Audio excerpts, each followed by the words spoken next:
musidɓe tedduɓe yiɓiyankoɓe pindi tv jaam allah wale mon caggal calminade ko jettore jettore kubdinde faade mon min gerti eno adorino kala subaka adandan ko sifa e kala gaden jande leydi sénégal en wayno ko tobbe didi ɓuuri mantinade nder majji oɗon audition Ousmane Sonko jogoɗo huccudirde oɗon joyen des juges ko wona ɗum ko alhaali firi e mbakki fayye ene wayno noon kaɗon ene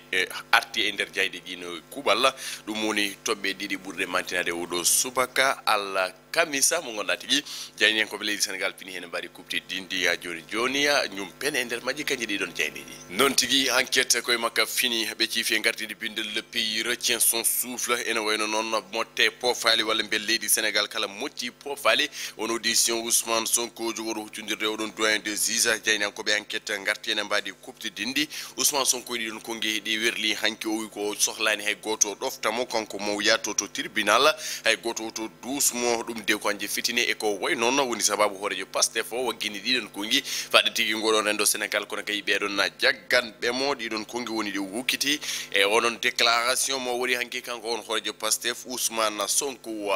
jayde le témoin quotidien koye makka audition leader mo Pastef o ɓe gartine mbaddi kupti dindi ɓeɓe ko l'état bande le muscle Sonko calme le jeu ene wayno noon hayso tawi laamu ngu ganduɗa tigui waɗi ɓen dédi mumen nder lamor ngo kala Ousmane Sonko kañum ne deccini haqqillaji ɓesgu sénégal kono kay e noddude jamma faade nguɗon ɓesgu sannani tigui on discours e wiide janen koɓe témoin ko noddude tigui deyre kono kay yiiɗa fitine ummo hakkude ngoɗon rendo kono kay ko anje ko wonno watta ko wonno tigui nduɗon lewru mars leydi sénégal wurtu ɗum e oɗon ñalawma hande ɗum tigui woni ko arti kanko Ousmane Sonko kono kay ko kaɗon haala woni ko jaynen koɓe le témoin quotidien jumpi oɗo subaka alkamisa jayde source are makka e mbaɗi kuptidinde ɓe garti oɗon face à face hakkude doyen des juges Oumar Maham Diallo wondude tigui Ousmane Sonko ɓe mbi ko les éléments clés ene wayno noon holko woni mbundi ganduɗa tigui oɗon alhaali oɗon dossier ɓen hujjikintoɓe Ousmane Sonko walla mbiyen avocat ji makko maître Bamba Cissé e sappo e ɗiɗo ɓeɗon mbaɗi confirmé ganduɗa tigui ma tawtore oɗon ganduɗa tigui ma tawtore on audition kono ɗiɗo e mabɓe ɓen hujjikintoɓe Ousmane Sonko e wiide jaynen koɓe source tawtaki ɗum noon tigui caggal on juge oɗon conseiller ganduɗa tigui ne jogui droit ganduɗa tigui namdade walla mbiyen werlade namde mum faade mabɓe procureur on noon kañum ne ganduɗa kay ko imprévu dernière minute wadde assisté oɗon audition walla mbiyen tawtore ɗum ko confrontation hakkunde Adji Sarr e Ousmane Sonko ko ɗum tigi woni ko mérité kono kay leader ji jeewi askan wi kañumen tigi ngallon kawtal goppani Ousmane Sonko e ngallon dingral kañum tan kono de ɓe kolli maɓe jagganmo maɓe jaade makko kono kay maɓe cembinmo no hanit ni kamɓe tigi tawateɓe kaɗon landa walla mbiyen ngal kawtal yeewi askan wi e wiide jayne koɓe source jayde l'évidence are makka e mbadi kupti dinde ɓe gari ɓe mbi ko Sonko ganduɗa tigi kulol yaake mum kono kay jaggani ɗum ko hunde monde ɓe mbi ko Sonko minimise ce n'est pas cette affaire qui va me mener en prison ou ko wona alhaali Adji Sarr o nawramo e nder dumbirto wona ɗum tigui dumboramo kanko horejo Pastef o warti ene mbadi kuptidinde une simple audition et j'en reprends mes activités o wi ko yaha tan o namde o loske oɗon alhaali o rutto galle makko wadde mbiyen horejo Pastef o ene hooli no fewi walla mbiyen ene jogui hoolare sanne hoolare mawde tigui e wiide jaynen koɓe l'évidence jayni vox populi are makko oɗon audition vérité pour Sonko yeewi souffle sur les braises ɓe mbi ko ɓe ngal kawtal yeewi askan wi ɗalani Ousmane Sonko kañum tigui ganda tigui yaha e oɗon alhaali hay so tawi ɓe mbawa dusdemo walla ɓe mbawa ɗofdemo ene wayno de ɓe kolli tigui soutien mabɓe faade makko kanko Ousmane Sonko e ngoɗon helloneɓo neɗon jayni vox populi ɓe garti ene mbadi kuptidinde ɗiɗo leaderuji Pastef ɓe garti oɗon trace Sitor Ndour kono kay kalde Ousmane Sonko haala kamɓe ɓe ciftoro on meɗɗo ardade oɗon kuuɗe mo ganduɗa tigui tumunom ɗo viol e ko yewtigel ɗo cuulel dewel e ko way noon jeynen koɓe vox populi jumpe makka e mbadi kuptidi nduya Sud Quotidien oɗo subaka affaire Sud Beauté audition du leader de Pastef ce jeudi yewi osloton Sonko tempère Sonko ganduɗa tigui ko deccini Sonko ɓumni ha ɓuuɓi Dakar sous haute surveillance ene wayno ɗo kalton dilluɗa hande nder lamol ngo tawata ko dediɗo tawata ganduɗa ko autoji mabɓe tawata ko gendarmerie tawata ko oɗon police nationale ene wayno ɓe jattirani caggal koko wonno e lewru mars ɗum tigui woni koɓe jiiɗa watta ɗum tigui ganduɗa koɓe daari lang oto wattu kamɓe de ɓeɗon ganduɗa tigui e laamu leydi Sénégal ko ɗum tigi woni sababu wadde ɓe déployé oɗon dispositif sécuritaire e nder laamorgo ngo kala walla mbiyana e nder nokkuji ɓurɗi faydinde ha tinti noon e ngal ɗon légal cité Keur Gorgui to huuɗi Ousmane Sonko ene wawi noon haaɓe tawi toon e mbaɗi kuptidinde kono kay hanki to université ɓen tati ɓen tawi toon e mbaɗi kuptidinde jeyde l'exclusif koye makka dawi e oɗo subaka exclusif wi ko audition dans le fond makki sort ses forces Sonko retient son peuple ene wayno hay so tawi Macky Sall yaltini oɗon force yaltini kadi ganda ko ɓeɗon dediɓe ene wayno Ousmane Sonko wi ko oɗon peuple ketteɗe e nder galleji moon oton jalte ganda tigui mi yahan mi loske mi arta Dakar comme ganda tigui mbi ko Dakar comme Hezbollah Dakar comme Hezbollah Dakar tigi e mbaɗi wondi kono Dakar kadi ganda koye fannu goɗɗo e wiide Dieynenkoɓe ganda tigui l'exclusif las koye makka dawi yadde natal makko kanko oɗon horejo Pastef ganda tigui on tumaɗo viol on mo ganda tigui ɓe kolliya Ousmane Sonko o ganda ma hutodiri oɗon justice ma hutodiri oɗon justice kono kay jaaɓi on justice leydi mum kono kayne yaade oɗon justice leydi mum Karim Fofana Abdou Karim Fofana on jagorɗo o wi il nous aurait évité tous ces morts s'il avait accepté de reprendre o wi so tawi Ousmane Sonko jaaɓino ko adi hande ene wayno noon jaaɓino no jaɓirgol ɗon ni ene wayno noon hay mayɗo goto yiita hen eko way noon ɗum tigi woni kongi makko kanko Abdou Karim Fofana faade tigi Ousmane Sonko li quotidien koye makka tawi oɗo subaka appel au calme du leader du Pastef Ousmane Sonko se plie Ousmane Sonko jaaɓi ganda kay hormimo oɗon justice yaade taw kay yadani hay goto kono kay noddani hay goto yo ɗoto ɗuma Benno il semble avoir constaté qu'il est justiciable comme tout autre citoyen Benno Bokk Yaakaar wi ko Ousmane Sonko beele koko faami kañum ne ganda tigi wonani dow ganda tigi lawol nul ne au-dessus de la loi iɓe jiisi iɓe coccesras noɓe kewi wiide kamɓe tigi ganda fonnenkoɓe droit e ko way noon beele ko joni o faami ɗum woni konguiɗi ɓe gukkiti kaɗon hel goɗon hello jeeɓo groupe Diaynde SA ko kaɗon tigi woni koɓe garti e mbaɗi kuptidinde kono ɗum ko Diaynde Tribune hari hen e mbaɗi kuptidinde Sonko face aux juges pour expliquer ce qui s'est réellement passé entre lui et Adji Sarr Sonko ma huccodire tigui oɗon juge gam andude holko lombi ɗon holko woni hakkude makko e Adji Sarr holto ɓe dewti kono tigi ganda ko wiyete ɗon ko so tawi no woodi walla ala viol e ko way noon ganda tigi artene mbaɗi kuptidindi kanko Ousmane Sonko mo artu hen saabu koye oɗon alhaali o loskete oɗo subaka hande to palais de justice e yesso on doyen des juges Besbi le jour koye makka jumpi ɓe mbi ko si près du juge si loin de Mars ene wayno noon ma ɓuur ɓattade oɗon juge ko ɓuuri ɓattade ganda tigui to ndewnen oɗon nduɗon lewru mars yadde natal makko Oumar Maham Diallo e oɗon ganda tigui Ousmane Sonko leader mo Pastef o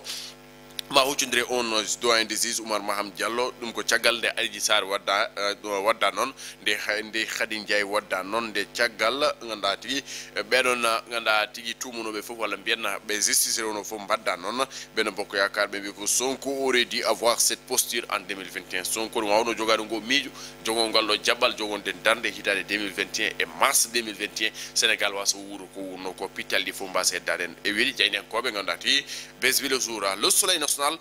werlima ko kan ko to ɓe gaddi ko yalali oɗon ligue arabe union africaine ene wayno ɓe ɓi ko président Macky Sall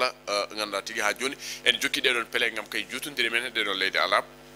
ko yowite oɗon pétrole men ressource aji men kono kay yowite ɗiɗon investissement ji on financement des pays ganda kay zarab fade tigui ganda ko o leydi Sénégal les pays du golfe gam gadda juuɗe mumen oɗon coopération hakkude mabɓe leyɗele dunde Afrique gam wadde investir e ko way noon e wiide Dieynenkoɓe le soleil président Macky Sall ina e ɗeɗon pele yabɓude gam kay wadde ɓe convaincre e ko way noon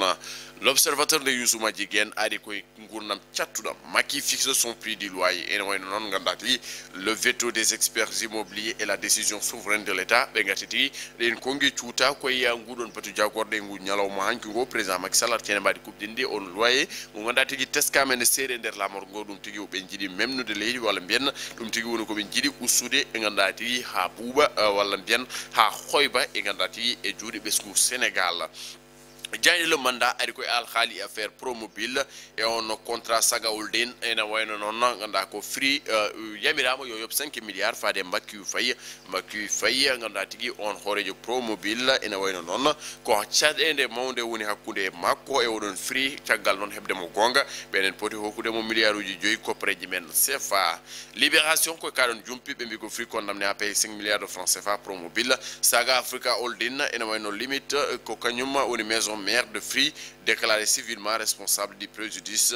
suivi par Promobile. Le juge ordonne l'exécution provisoire à hauteur de 10 millions de francs CFA ordonna de don sadende wonoda kulima ben way non woni sababu yede tigi kambe free yobe job nganda tigi milliards joy ko pregnant CFA fade mbaki fay fade nganda tigi au réseau Promobile la jayde Dakar Times ari ko on rapport mondial 2021-2022 sur le journalisme be ko la liberté des médias en période de crise ena wayno non di don média ji wala mbiena gonka sattuka jayni ko be nganda ko bioje bonde badoje hay worgoji be gatten golon timtol e mbadi kupti dinde rapport sur le journalisme rapport mondial 2021-2022 sur le journalisme presse en wuri nganda ko sadende la liberté des médias en période de crise be gatten mbadi kupti dinde sadende wonde journalisme cadele wonde jayni kagal cadele wonde jayni cadele kadi nganda tigi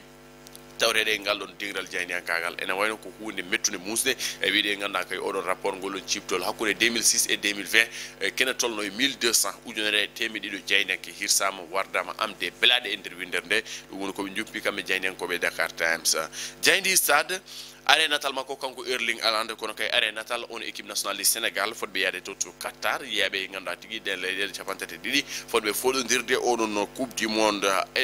Erling Haaland odon attaquant mo Manchester City on autrichien ou ko nganda tigi norvégien je ne sais pas autrichien jafron ou ko mon équipe africaine favorite le Sénégal. Le Sénégal woni équipe makko bodo wade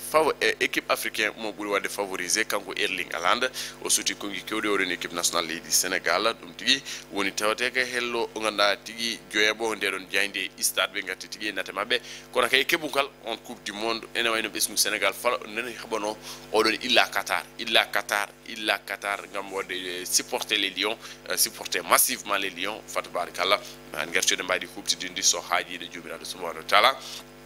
joni nganda tigi dum do wonno ko min gadduno e robindu jayde mom walla dum do wonno ko sifa e kele gaden jayde leydi Sénégal jon jen gar onon tigi ene wayno o ganda tigi jayde leydi Sénégal ko de do tobe burde mantinade walla bende tobe burno artude e nyalawma hanki o kona dum ko en gartata jillumen toto e université Cheikh Anta Diop hin ton ngaldon na dental eti jaaji e mouvement des élèves maire nganda tigi men badino jonde ton walla biena kucundira lay jayndi en kobe ngam kay hollirde mette mabbe e tigi garangar dingo odon mouvement nganda tigi mouvement des élèves et étudiants républicains mouvement des élèves et étudiants républicains kam tigi noduno tigi den jonde toto UCAD section UCAD no non be gartene mari coupe dindi be namdot no nganda ko guddidgol nganda tigi on média kono kay e don de ticket faade tigi ben sukabe hesbe arbe les nouveaux bacheliers be gartene mari coupe dindi en kettoto Mansour Sow e micro mo PDTV min ko Abouka mbiyetemi caggal nde calminmi rengo hande min wi'a potital ngal woni sababu so jiibe do wonbe saram fof ko sukabe be ganduda ko winitibe e dulal jaabi hattirde nde be ngoni jangobe e jaabi hattirde mo Cheikh Anta Diop Dakar te kadi renno ngo kadi ko wonanbe jodanido leydi ndi jappere leydi ndi wono président de la république Macky Sall nden non hande so on jingal do potital darado ngam hollirde mette amen e wasde weltade e ko woni ko odo sahama gonden onon eden mbawi wiide dental ngal ganda ngal wettino ko mouvement des élèves étudiants républicains mana sukabe ganduda ko winitibe e jaabi hattirde Dakar kadi taw ko wonanbe président de la république ngal dental ko do ngal taweteno ko taki kay mbimi ko do ngal taweteno sabu mi yawtini gardinodo dental ngal odo sahama gonden homon to juudi to suudi saddeje ko député wadde firti on don o sahama gonnen natti wawde ardade dental ngal te dental ni no birden dental kadi wonbe liggodanno bebe liggodanno kadi odo sahama gonden si en jawtini to keji ma won duubi nayi hay mo en goto winditaaki mbele non sen tubima biiden ko e dental ngal ko dental jaabi hattirde ala he sago do wowo lowdi ndi do golle dental ngal ala he sago o windito wona jangowo e dulal jaabi hattirde nden non ko dum woni dental ngal do ngal nyoton ngal sali ngala dental ngal yawtina golle de sabu hankadi be mbadi ko ponno ko wat be jettama hay dum non darne moyen yettama miden jetta darne moyen kono non o sahama gonnen be jawti ala he sago hunde hesdintine kisdintinagol ngol ko ni wona ni no jiruɗa ni tan minen darato enen darato kesɗintinen sabu wona vote mo ganduɗa ko enen tan ni kesɗintilgol ngol koye fannuji ɗiɗi woni fannuji ɗiɗi fof noon ko président de la république ko hen ɗin ɗon fannuji rewata wawa suɓade gam fannu mo ganduɗa en ndenti oɗo saaha en kolliri eɗen ñiiɓe e nder université eɗen ɗon jogui doole te doole ɗe kadi cikkumi oɗon fof on jii doole nanɗon jogui te légitimité kadi sen wi légitimité mana winditiɓe ɓe ko ɓen ɗon foti jogo ɗowdi golle ndi wadde noon ko ɗum ɗon o saaha mo gonɗen ko he nden ɗon haare wona minen nodda noon kadi kala mo ganduɗa ko binditiɗo e nder duɗal jaaɓi hattirde mo Dakar kadi ko gonanɗo président de la république minen mo nodda e haare nde minen nodda kadi ɓe ganduɗa nde ko jaale e nder leydi Sénégal saabu université hande kala ko dillere nde kadi ma won université nden noon beele mbawen hebde jaam e nder université e nder leydi ndi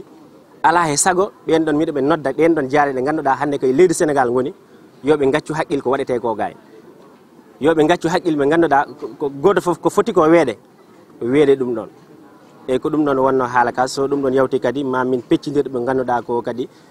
sukaɓe wonɓe ɗo ɗeɗo gueɗe kadi eyyi ɗeɗo gueɗe voilà min peccidira ɗeɗo gueɗe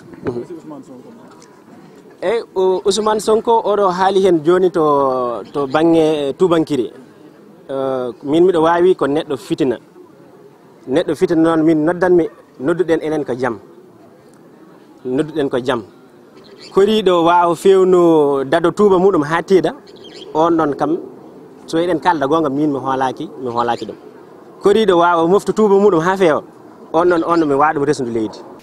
noon tigui hono ko ma sosso ɓennangal kawtal étudiant Abou Ka en beltinimi ɓe no hannit ni en sikkiya no ganduɗa tigui ɓesgu Sénégal nani oɗon message bandiraɓe musidɓe tedduɓe ɗum ɗo tigui wonno komin gaddan noon kono conseil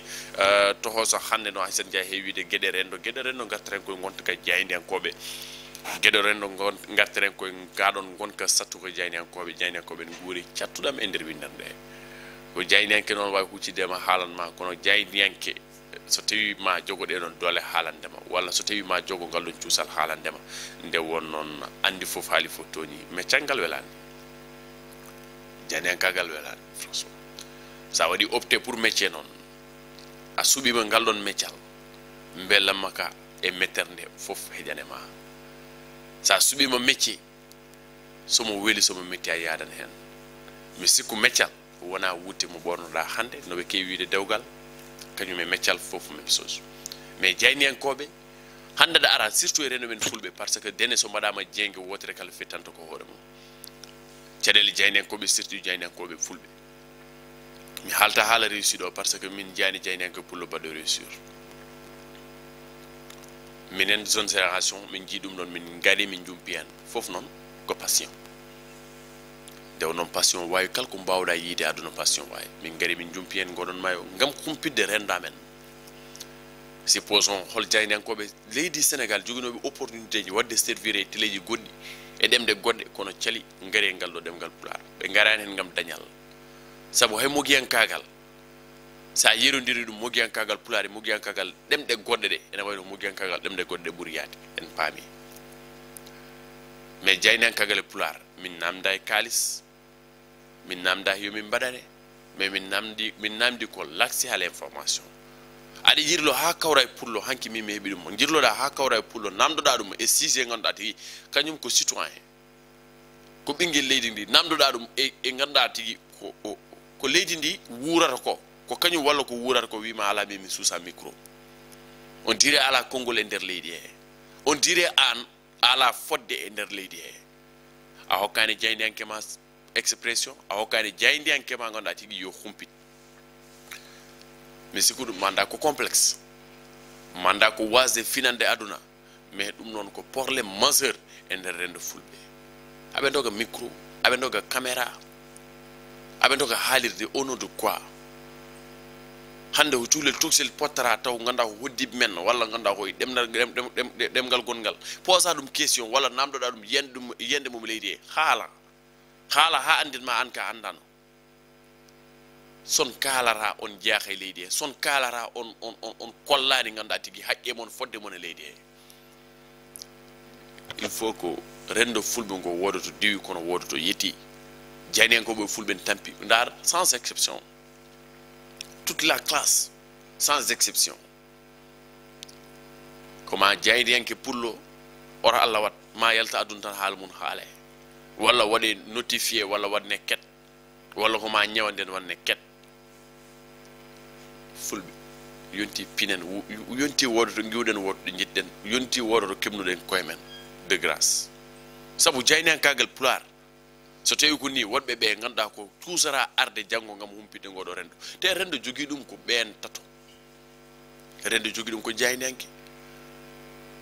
rendo jogui ɗum ko guindiyanke rendo jogui ɗum ko naalanke jayniyanke o woni holon jayniyanke o woni on jogiiɗo micro jogiiɗo radio mum guindiyanke o woni on ceernajo guindiyanke o woni on windiyanke guindiyanke o woni on wittiyanke guindiyanke o woni on tarihiyanke guindiyanke o woni on jiɗɗo guendi mum yo wot ko gasi kono yo wot ɗo gumminen yo wot ɗo jitten nena ko sowño o ɓiɓɓiyuma tan mbawi ɗum haaldude bandira musidɓe tedduɓe kala ko oñe haala he ko min en beltinoɓe kamɓe kala nde won noon hayso tawi won leliɓe won dadiɓe fa tabarakallah e chapeau aussi ben ganda tigi dadiɓe en calmini kamɓe kala e mbaɗi kuptide ndi arno yewtide on walla mbiyen addanno holko fiila e kede garden jaade leydi sénégal ko Moussa Nia to karallagal to wonno toon ko Mansour Sow alias Thiat Walo bandira musidɓe tedduɓe yo Allah ken ñalde ɗo jaam